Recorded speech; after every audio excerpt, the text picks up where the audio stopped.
వేరు చేశాను కదా, పాపము నుండి వేరు చేశాను కదా, నా రక్తం చేత నిన్ను కడిగే కదా, పరిశుద్ధపరిచే కదా, ప్రభు రాజ్యానికి నిన్ను వారసుని చేసే కదా, దేవుని రాజ్యాన్ని గురించి వారసుని చేశాను కదా.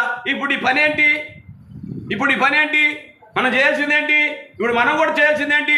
ఒరే, నేను ఒకప్పుడు ఈ మృతుల్లోనే ఉన్నానరా, ఈ సత్యని స్థితిలోనే ఉన్నానరా, ఈ పాపంలోనే ఉన్నానరా, ఈ వ్యసనంలోనే ఉన్నానరా, ఈ త్రాగుబోతులోనే ఉన్నానరా, ఈ తిరుగుబోతనంలో ఉన్నానరా, వ్యభిచార పరిస్థితులు ఉన్నానరా. ఒకరోజు నా పరిస్థితి ఇదే, కానీ దేవుడు నన్ను మార్చాడు, దేవుడు నా స్థితిని మార్చాడు, దేవుడు నా పరిస్థితిని మార్చాడు, దేవుడు నాకు ఒక మంచి స్థితిని ఇచ్చాడు, ఈరోజు నాకు ఒక మంచి లైఫ్ ఇచ్చాడు, ఈరోజు నా జీవితానికి సుఖం ఉంది, నా కుటుంబానికి నెమ్మది ఉంది, నా పిల్లలకు ఓ మంచి భవిష్యత్తు ఉంది. ప్రభు నన్ను దీవిస్తున్నాడు రా, ప్రభు రాజ్యానికి నన్ను ఏం చేశాడు? వారసుని చేశాడు రా అని నన్ను ప్రకటించడానికే ఈరోజు ఈ స్థితిలో మనల్ని నిలిపింది. దేవునికి స్తోత్రం కలుగునుగాక. దేవునికి